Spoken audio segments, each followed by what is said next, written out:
Occupy corporations has become the next big goal of American protesters demanding economic, social and political justice for months. How is the Occupy movement affecting the United States? What pushed these people to the point of frustration, and how has the government responded to all this?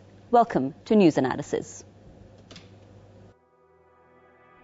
U.S. Occupy protesters plan to take center stage once again by making their voices heard at offices and headquarters of big corporations on Wednesday.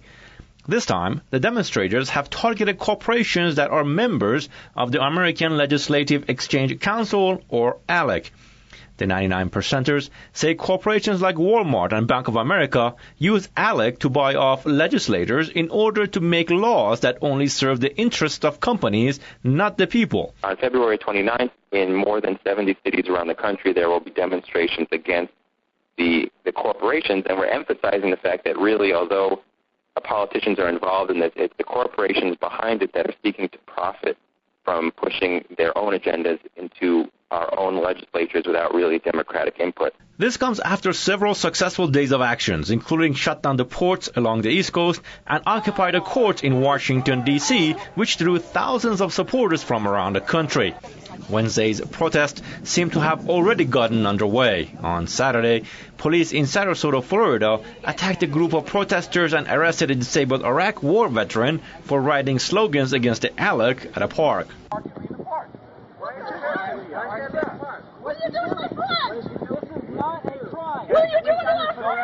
Meanwhile, on Monday, Occupy protesters in Sacramento, California, faced off with members of a racist group which claims thousands of whites have been massacred by blacks in South Africa. Police escorted the pro-white South Africa Project protesters and arrested at least 4 occupiers. U.S. police have come under heavy criticism for their heavy-handed crackdown on the anti-capitalism protesters. Police have so far made nearly 7,000 arrests during peaceful protests and forceful evictions of Occupy encampments. However, that seems to have had little effect on the protesters' resolve to end social and political inequality in the U.S. Joining me now live from New York is Maupin with the International Action Center. I'd also like to welcome Mr. Linh Dinh, writer and political analyst, joining us live from Philadelphia. And with us via Skype from Idaho is author and political commentator Mr. Mark Glenn. Thank you, gentlemen, for joining us. I'd like to put my first question to our guest in New York. Caleb, first of all, as someone who's engaged in the Occupy protest movement, tell us about the National Day of Action to shut down the corporations. What is exactly the aim of this action? Well, I would just put it this way. Occupy Wall Street is an expression of the fact that most people in this country are fully aware of the fact that this idea that this is a democratic country is false. The bankers and the corporations have the power, and we, the people, who supposedly are supposed to rule in a democratic society, don't have the power. The power belongs to those with the wealth, and we, the 99%, are tired of that, and we're pouring out into the streets, we're demanding this change, and we're putting our bodies on the line to challenge that. And in the process, many of us are learning for the first time that the 1% has always ruled this country. All this rhetoric about democracy is false. And the only way we can bring a real democracy into being is through being in the streets, through challenging their power and demanding our right to jobs, education, health care, and all the things that human beings are entitled to, that this system takes away from people, because in capitalism, people only can survive if they're able to sell their labor to a capitalist. And what we're saying is that that form of existence is degrading, and it's not necessary. People should have the right to jobs and education, and we're going to demonstrate and demand that they get it. Right. Mr. Linh Dinh, the next question that I'd like to put to you here is what the Occupy protesters, those who are protesting corporations, have been saying in their sites. They've been saying that they're specifically targeting corporations that use the American Legislative Exchange Council to buy off legislators and craft legislation that serves the interests of those corporations. And I'm quoting them now. Tell us about this Exchange Council and the role of corporations in American politics and economy. Well, okay, I agree with everything that's just been said. I'd like to go back to the original premises of the Occupy movement. in that they wanted to target Wall Street, which was a brilliant idea, which is to focus to focus people's attention to the heart of the problem. That there's a handful of banks, 6 or 7 banks that are running this country. Okay, so I agree with everything that's just been said, but here's the problem. Another original premise of the Occupy movement was that they're going to disrupt the system, because there have been many protests in the United States, and most of them only take place for one day or one afternoon. And the original premise of the Occupy movement is that they're going to disrupt the system. They're going to occupy Wall Street. They're going to disrupt it from functioning. Now, it didn't happen that way because, the government here knows how dangerous that is. So they had hundreds of policemen surrounding the Wall Street edifice for months to prevent this from happening. So what happened was they could only occupy a park. So that became the motto nationwide. So the Occupy movement became like this occupation of a space that didn't really matter, okay? You can occupy as many parks as you want, and the system will not change. So I would like the Occupy movement to move forward and to return to its original premise of disrupting the system. And until that happens, nothing will change, including tomorrow. And I'm not belittling the people who are putting their bodies on the line, who are getting beaten up, who are getting arrested. But until you can disrupt the system, it will go on and do what it has always done, which is starting wars and ripping people off and disrupting and ruining lives. Right. Well, Linh Dinh says that the Occupy protesters should disrupt the system. Let's go to Idaho now. Mark Glenn, do you agree with that statement that the occupiers should do that? And if so, how should they do that? Absolutely, he is correct in that these corporations have no soul, they have no sense of morality, they have no regard for human rights or human dignity. They're never going to do the right thing based upon the fact that it is the right thing to do. For them, it will always be based upon the bottom line and what their profits are. So Mr. Linh Dinh is correct in the sense that if you really want to see things change, you have to hit them where it hurts the most, which is in their bottom line and in their profits. So in that regard, he is correct, and I also would like to bolster what he said concerning the young people who are putting their lives literally on the line to go out there against a very formidable force. We should not necessarily allow arguments such as discussions such as what we're having right now to overshadow the fact that these people are making great sacrifices for what they believe in. I think what Mr. Dinh is saying here is that we need precision here. We need to, if we're going to go out and put our lives on the line against what is, for all intents and purposes, a monster, let's make sure that it counts. Let's make sure that something substantive does come from it. And they are correct that we can make things change. Your own country, Homa, of Iran, is perfect proof of that. In 1979, they had decided that they had had enough of Western financial and political interests deciding what would be the course for the Iranian people. And they fought a real revolution, and 33 years now later, they still are an independent country. So this thing can happen. We should not allow the size of our enemy to dictate whether or not we will actually go out onto the battlefield and fight for something that we know is just and right. Right, back to New York now. Caleb, we're seeing here our guests in Philadelphia and Idaho saying that they should disrupt the system, that they should do something that will count.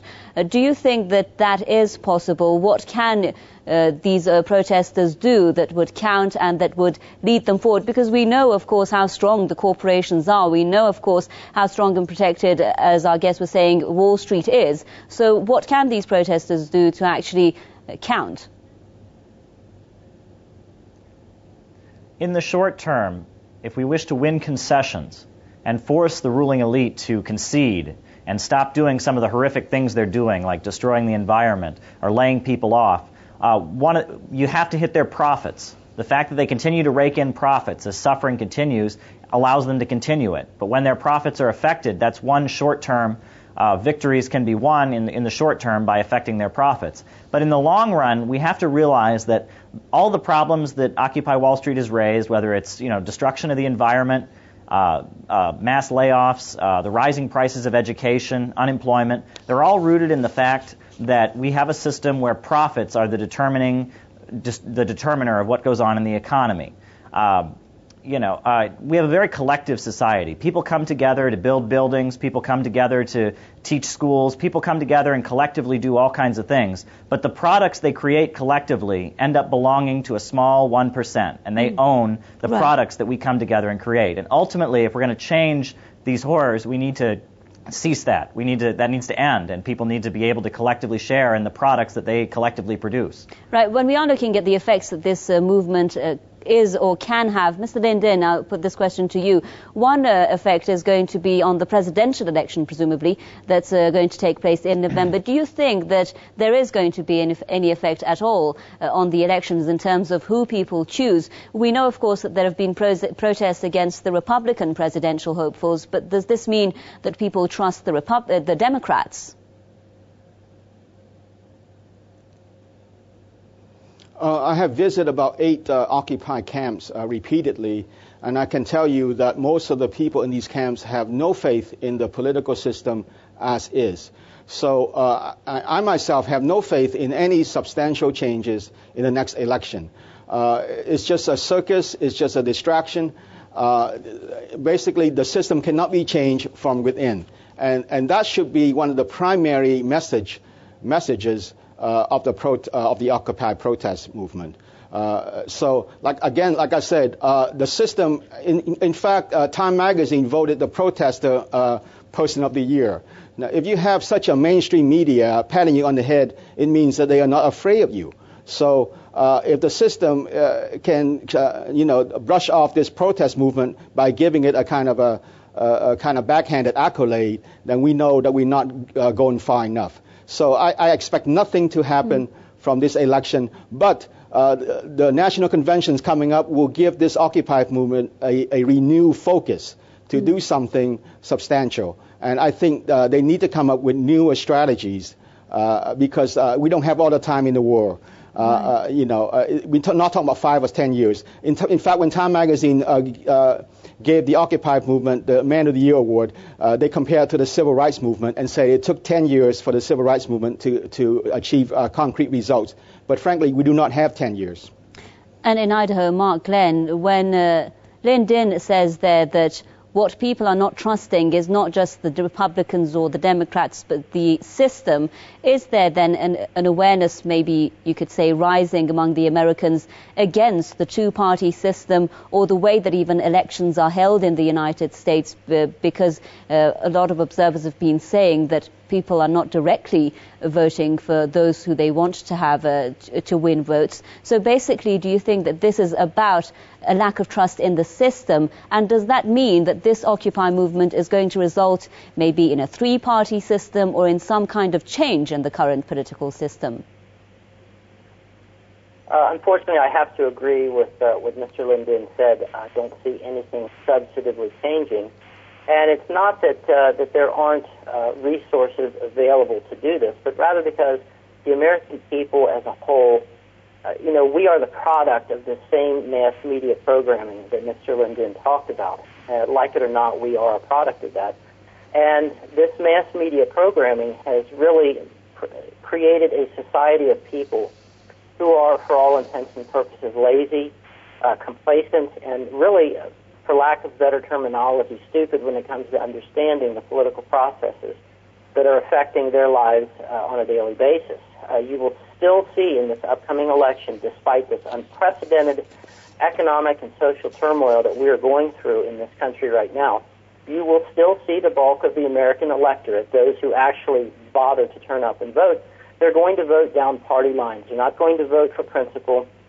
The situation right now with the Republican primaries is a perfect example of that. Clearly, you have at least one candidate who is standing out amidst the other Republican contenders here. And as imperfect as he may be, the fact is that Ron Paul is speaking to the needs and the frustrations of the common man or woman in America as far as their economy goes, as far as their ability to make ends meet. And yet, Ron Paul has been shuffled to the back of the bus, so to speak, within his party, and is being given absolutely no attention whatsoever. So the fact of the matter is that until the American people, and let's look at it this way. Let's take somebody who is grossly overweight, okay, as our example. And this person knows that he is overweight and that it's causing him health problems, and he can sit and complain about it all day long about how he needs to lose weight, but until he actually gets down to the business of doing the difficult task of exercising and watching what he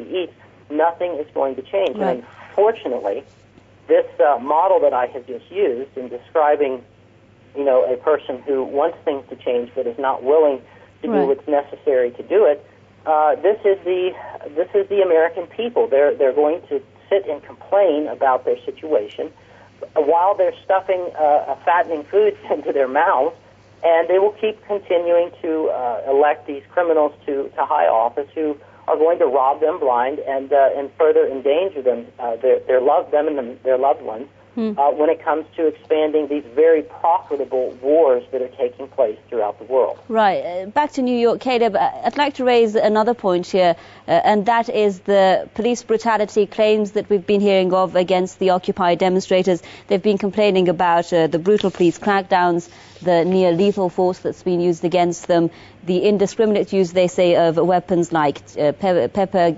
gas, tear gas. Why are we, first of all, seeing this? Would you say that this is just a singular instance of police action to stop protesters, for instance, from occupying a space that they shouldn't legally? Or is this more about a systematic approach in the way that the government has chosen to deal with the Occupy demonstrators? It's not just the Occupy demonstrators who've been subject to this kind of terror and repression by the parasitical class that runs this country, those who own the banks, the factories, the corporations, and ultimately the government as a result. It's a continued pattern that has gone on. The FBI sent death threats to Martin Luther King. There was a repeated campaign to destroy the Black Panther Party. Back when the unions were militant and revolutionary in the 1930s, there was campaigns against things like the Trade Union Unity League, where FBI terror was used against them. The 1% has always owned this government. The Founding Fathers, those were the plantation owners and the wealthy people that ran the government from the beginning, and they continue to do so. And the glorious thing about Occupy Wall Street is that people are realizing that the problem isn't one politician or other. The problem is that a parasitical class of rulers who exploits the labor of not just people in this country but all over the world and continues to get rich off of the work that all of us do, they're the problem. And that the only way to change things is to confront them, to be in the streets, and to make clear that their business as usual cannot continue as long as people are suffering. And we will be out there in huge numbers, and ultimately we need to fight to get to the point where they're no longer in control, and that these banks and these factories, which we all have created, can come into common ownership. That's ultimately what we have to fight for. Right. And Lyndon, I'd like to bring up the case of police brutality with you as well. We know that the recent police killings of a black teenager in his grandmother's house and also a black officer in front of his two daughters, that's put the case of police brutality also high on the agenda of these protesters. There are also, of course, criticisms about the stop and frisk program in New York, the National Defense Act that was approved by President Obama. The question now would be, some are asking actually, is America becoming a police state? Well, yes, of course it is a police state. It's interesting that these laws are being passed now. It's a kind of a legal preparation for what's going to come next. Because even as the government preaches nonviolence towards the protesters, that has become a kind of accepted common ideology that you should not resort to violence unless you are the state. So even as they preach that to us, they are preparing to deal with actual outbreak of violence, because it's inevitable that's going to happen. Because as the American people become more impoverished, they're going to get angrier, and there's going to be outbreaks, just as in Greece and Spain, and I suspect it's going to be even worse here. Because, we are the leader in violence, of any kind. So the government is putting laws into place where they can arrest you without charge. You have no access to a lawyer. They can even kill you without charge. So since those laws are already in place, we do have a fascist government, okay? So in the months ahead, I expect not less violence, but more violence. From the state and likely from the protesters, because people are very upset. Mark Glenn, would you say then that the Obama administration has chosen this approach of a systematic crackdown on the protesters and moving towards, as Linh Dinh says, a police state? And is this having an effect on the protest movement in terms of weakening it? As you say there, people not actually being able to bring about change. Well, I would say that the Obama administration is no different in this regard than its predecessor. The United States, for all intents and purposes, has been a police state for a long time, okay? Just because there may not have been legal provisions for the government to do the kinds of things that it has now legalized itself into doing, such as the National Defense Authorization Act, did not stop the U.S. government from doing what it wanted to do when it came to silencing protesters. So in that regard, the United States has been a police state for a long time. And now I do agree with what Mr. Linh Dinh said, that it is going to continue to get worse as the situation in this country continues to break down economically, socially, politically.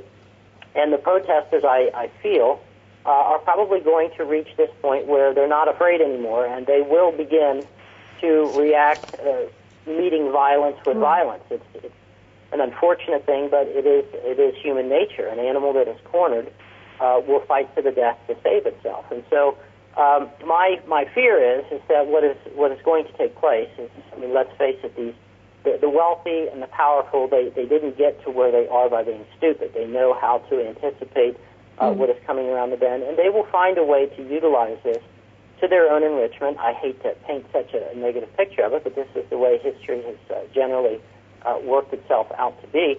And that a lot of these protests, if they're not focused in the right way, let's put it this way, if we were able to gather people together, and just with using boycotts, okay, boycotts alone, and to hit these powerful corporations and the people behind them in a substantive way on their bottom line with profits, we could bring them to their knees in a very, very short amount of time. Right, Mark, I'd just like to stop you there, if I may, because we're running out of time, and I'd like to have the closing comments now by Caleb. Caleb, as Mark says there, with this approach that's been taken by the Obama administration, the way that the regime is cracking down on the protests, do you think that the demands of the protesters is going to be realistic demands, and that are they going to be able to bring about those changes, at least in the near future?